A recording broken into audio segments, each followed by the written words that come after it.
ambayo nimeyapitia mimi.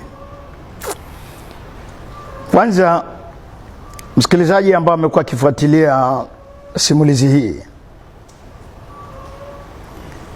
wakati nikiwa Jamhuri ya Kidemokrasia ya Kongo,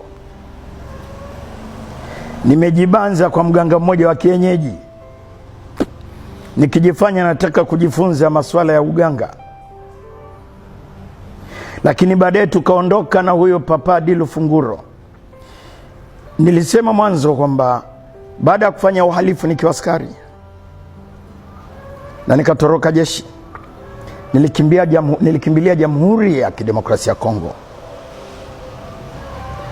ambako nako nilikuta hakufai kwa sababu doria za jeshi la Kongo ilikuwa macho sana kusaka wazurulaji ambao hawajulikani wanakotoka wala wanakokwenda. Hawana kikao maalum, hawana vitambulisho vya mkazi wa nchi. Sisi masuala ya NIDA yamekuja juzi tu, masuala ya vitambulisho vya NIDA juzi tu, na kila mtu anacho mfukoni, kinamsaidia kwa jinsi tu labda hata kusajili line ya simu, anataka labda leseni ya biashara na vitu kama hivyo. Lakini katika nchi za wenzetu kitambulisho lazima uwe nacho muda wote. Hapa na hapo nakutana na askari, hebu tuonyeshe kitambulisho. Ujinga kama huo sisi Tanzania hatuna. Tunamshukuru Mungu kwa hilo. Sasa pale doria ilikuwa imechachama sana. Wakati nilipoomba hifadhi kwa huyo mganga wa kienyeji, nikijifanya nataka kujifunza uganga,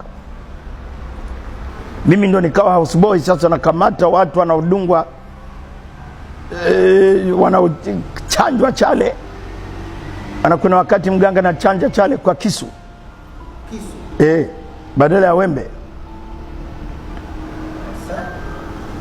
Kuna watu wengine ambao wanafukizwa madawa fulani ya kuwasha sana, yanamtia ukichaa.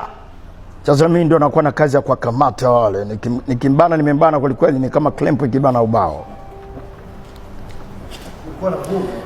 Yes. Sasa nakumbuka kuna wakati tulikuwa tunakula ugali wa muhogo na nyama ya binadamu, wale wafupi, mbilikimo wale wenyewe kule wanaoita pejeme, wapejeme, wafupi sana wale. Hizi sio kumbe ni za kweli. Kuna wale watu wafupi wale wanaliwa huko Kongo. Wanaliwa, kuna kabila la Walendu linawala sana wale. Na sasa tatizo lao nao wale ni wengi sana katika msitu mmoja unaitwa Kasai. Wanawindwa kama wanyama vile. Hawapendi sana kukaa changanyikeni ya watu wanachukia sana dharau.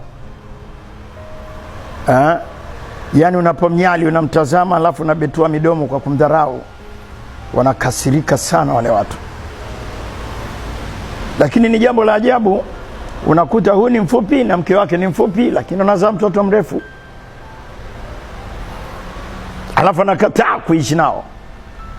Sasa kwa sababu anaishi kwa kujitenga, msaada kwao wa kusaidiwa unakuwa mgumu sana. Kwa wanawindwa wale, unamchinja, analalama, anazungumza kwa lugha kabisa ya kibinadamu. Jamani, na mimi naniua, ni mtu, ni mtu. Sasa hatuna mboga leo, tutafanyaje? Baada ya pale wanapasua tumbo, wanaotoa utumbo unaohifadhi kinyesi pamoja na ile nyongo. Matumbo mengine yote wanakatakata, alafu zinamenywa ndizi mbichi.